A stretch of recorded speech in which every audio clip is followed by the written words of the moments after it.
Welcome, everybody. It's Andrea Logan in the Prodigal Blonde, Unfiltered podcast. And I'm so excited for today's guest, Kelli Masters. She is the first female NFL agent to ever have a first round draft pick.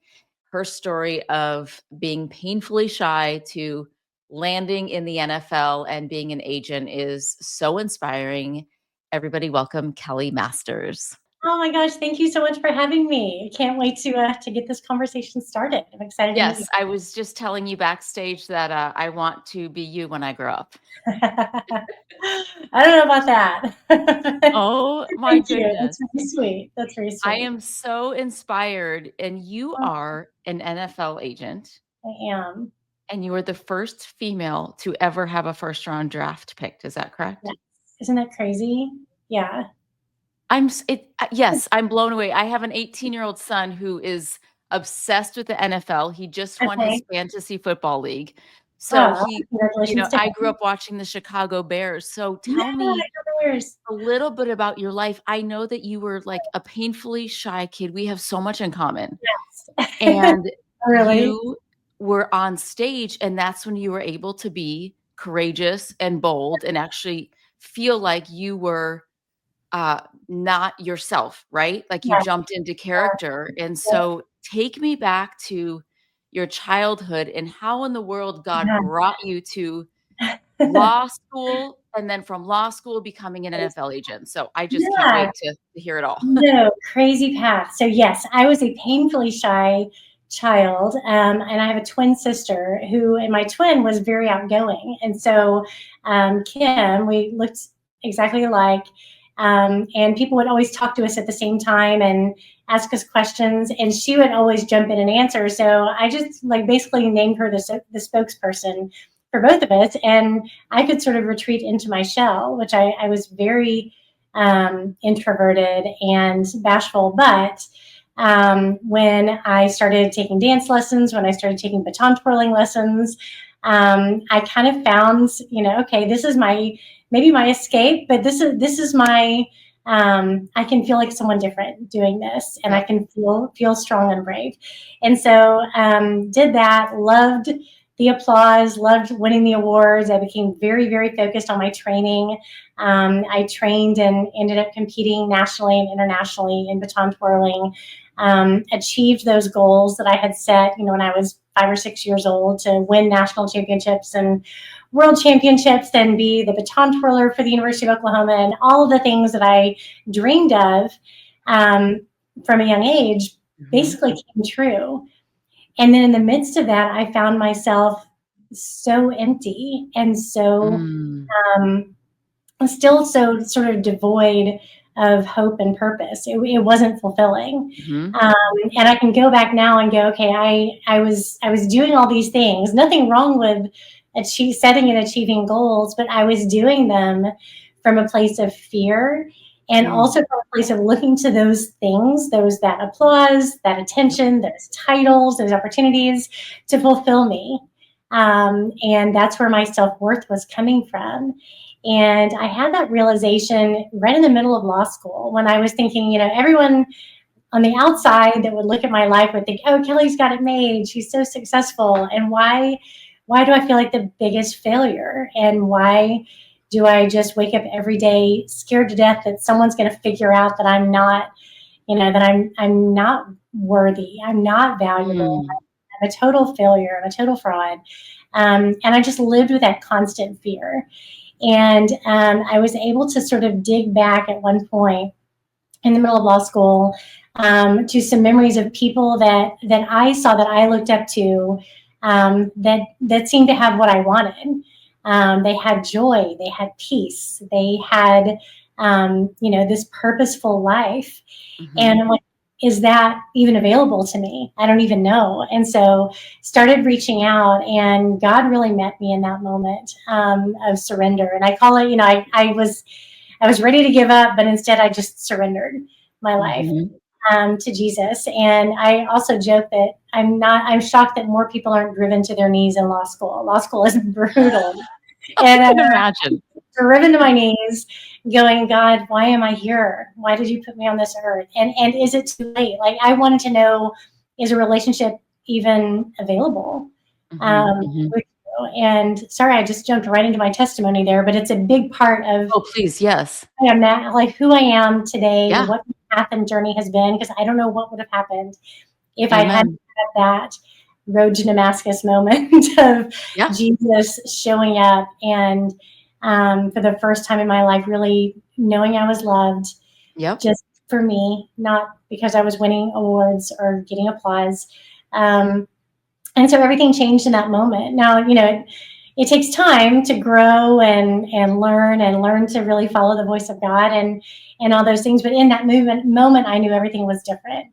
And I decided that whatever next step I took, I wanted to make sure I was at least trying my best to hear the voice of God and do what he wanted me to do. And it became that proverbial audience of one thing where I wasn't worried about what anybody else said or thought of, me or my accomplishments or whatever, or choices. It just does.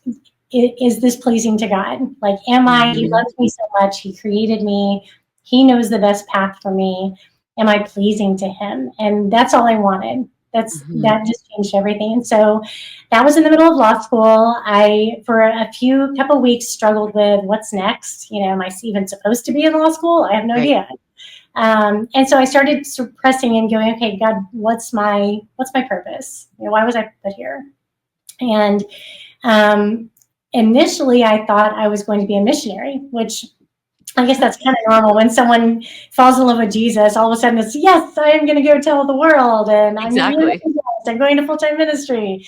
And fortunately, I had some really great godly people in my life that said, Kelly, why don't you pray about that and ask God to show you? And so the only thing that I got after, fasting and praying, the only thing that I could discern clearly was that I was supposed to finish law school. That's all I knew.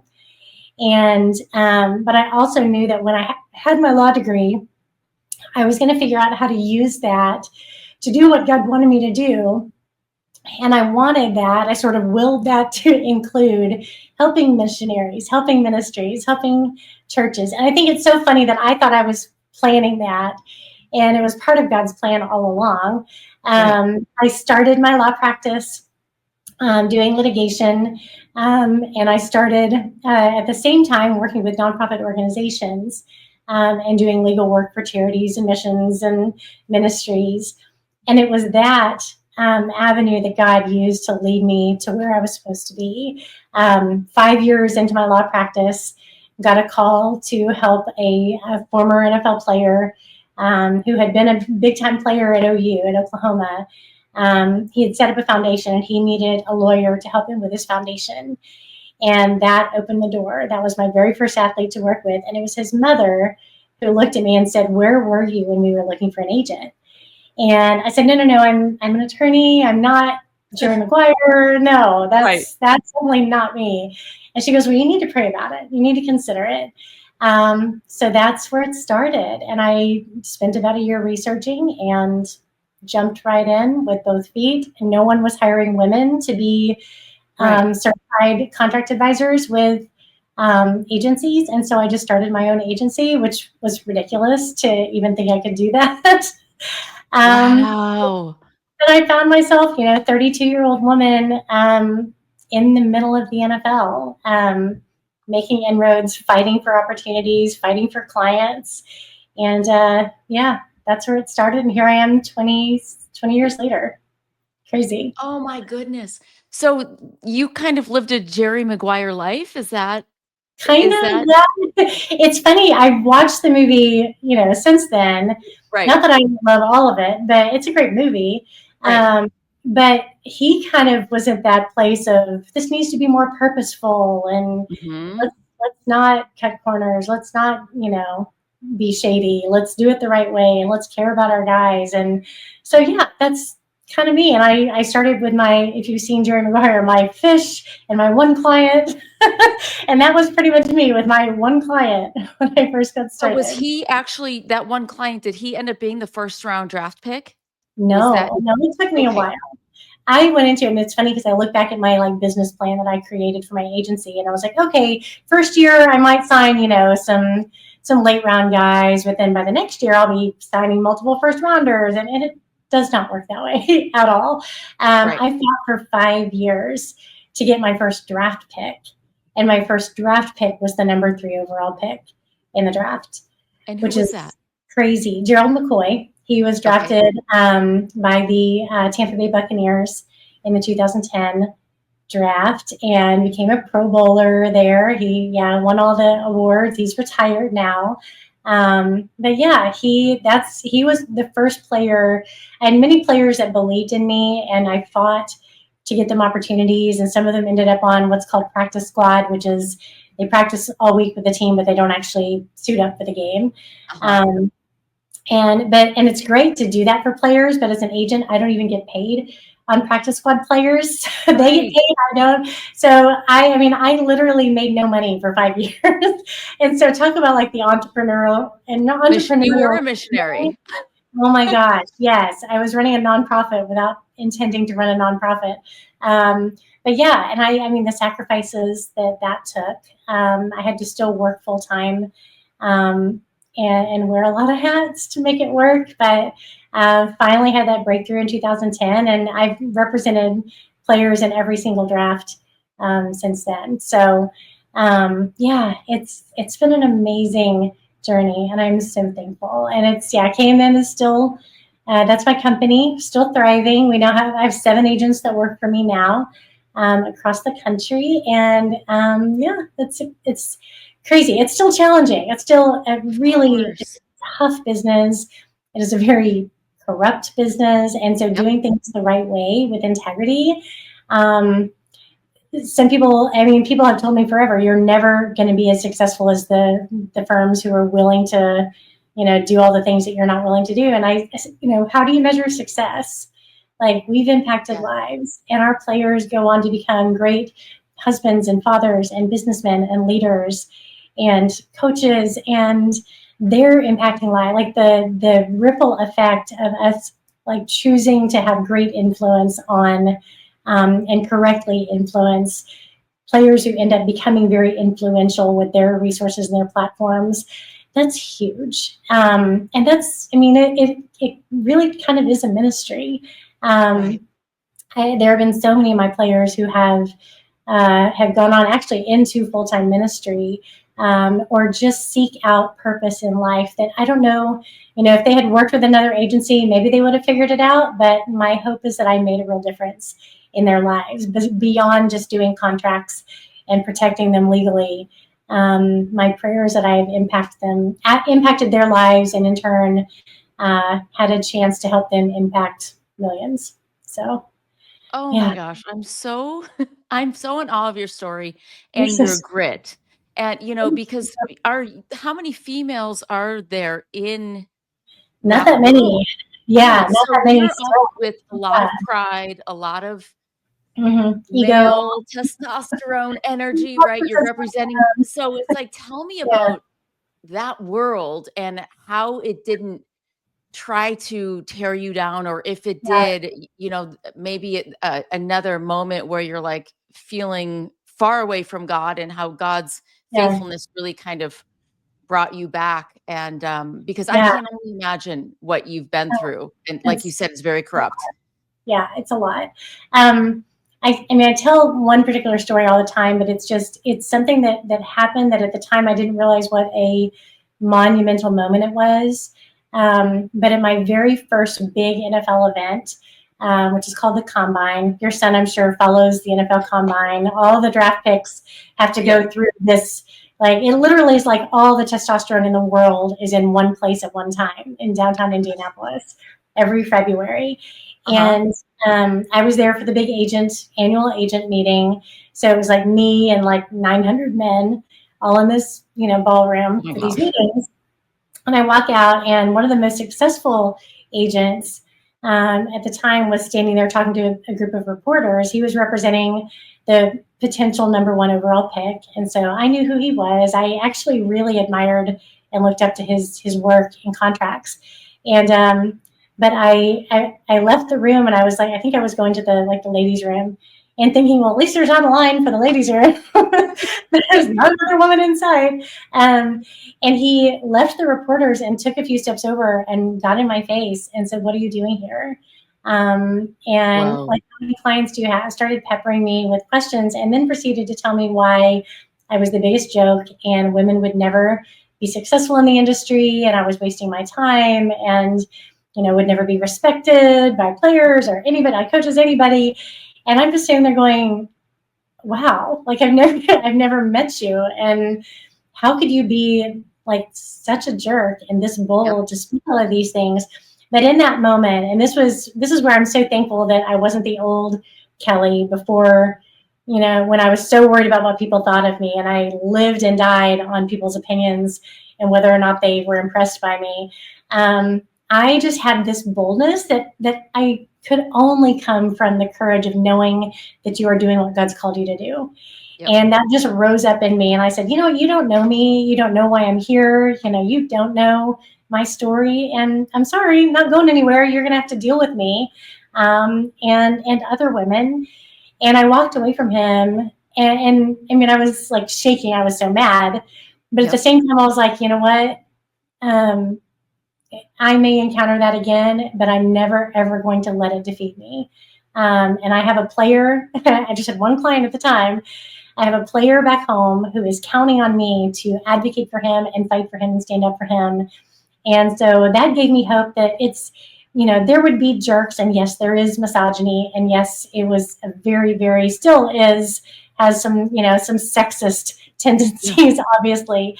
But not all guys are bad. And my success, I was counting on not all guys being bad. I needed clients to put their faith and trust in me. I needed general managers and scouts to listen to me. I needed coaches to listen to me and respect me. And so I couldn't just automatically like discount and say it's a sexist world. It's hopeless. I just had to rise up and say, you know what, I'm just going to be myself, and I'm going to be who God called me to be. And I'm going to trust that is enough. And that's still doing that.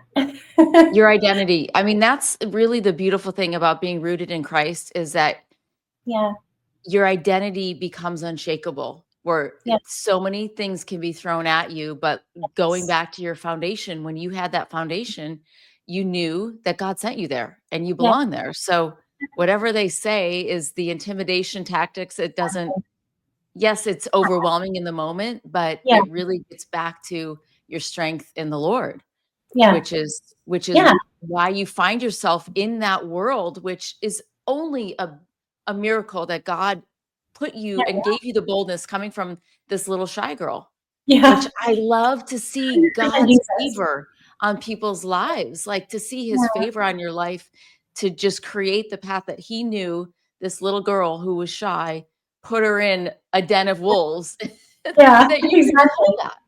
Like incredible. It is amazing. And I think that goes for everybody, no matter what the profession, no matter what your, what industry or circumstance you're in. If your identity is grounded in the fact that you're a child of God, and that Jesus is enough, and the fact that Jesus loved us so much that he paid the ultimate price and calls us to walk with him, and be like him and grow with him. Those are the things that matter. Isn't it funny? Because I feel like I hear it all the time now. I wrote a book about kind of my journey, and then the things that I share with my players that I represent, to help them make sure their identity is coming from Jesus and not from football and touchdowns and stat lines and crowds on Sunday in a locker room. But it's true of everybody. And I feel like so many testimonies recently, even of famous like actors who even late in life struggle with identity and struggle with, am I worth anything? What's my purpose? Like, does anybody care? What's my legacy? And if Jesus is not at the center of it, if Jesus is not it, and you're not grounded, your hope and your purpose is not grounded in him and in the word of God, you're going to feel empty. You're going to struggle. And Jesus is for everybody. And I love that. And that's going to be my, my message for the rest of my life, because it is the reason I do everything I do. Oh, I love that. And you and your husband work together, is that right? Do you guys He helped me get started, but it Okay. was years ago before he was my husband. So, No yeah, that's a whole way. other podcast where we can talk about Shoot, and we a don't have God love time. Oh, I would story. love to hear that. Yeah, I never married until my 40s. And Dale, my now husband, has been a mentor to me for years and years. I never saw him as husband, someone I was even interested in. Right. I always looked at him as this godly, amazing mentor of a person. And even when he first asked me out, I said, absolutely not. I've never seen you in that light. I know that's weird. And he turned out to be exactly. I went home and God dealt with me and said, "This is your husband, and you need to open your eyes." I'm like, but that's not. But that wasn't my plan, and that's Not in not the how plan, it Lord. happened. Yeah, like wait a minute. So yeah, from that moment until when we got married was 3 months, I think, and we've been married for 7 years now. So Oh my gosh, congratulations. thank What you. a beautiful love story. I can't yeah, we need to do a part 2 because I know you have to run. Yeah. But Kelli, where do we find you and how can we support you and what are your latest projects? Like you said, you have a book, so we'd Too love much to to talk about, but yeah, if you Yes. go to, I'm on Instagram at Kelli Masters. I'm on X at KMM Sports, and yeah, you can find me either place. Oh my gosh, such a joy to have you, and I can't wait for part 2. And, Thank you. It's so nice to meet congrats on you. all of your accomplishments and what the Lord Oh, has done, and you shine so bright. Yeah, oh, I just thank yeah, you. what an honor. Thank you Thank so you. much. It's been Yes. wonderful.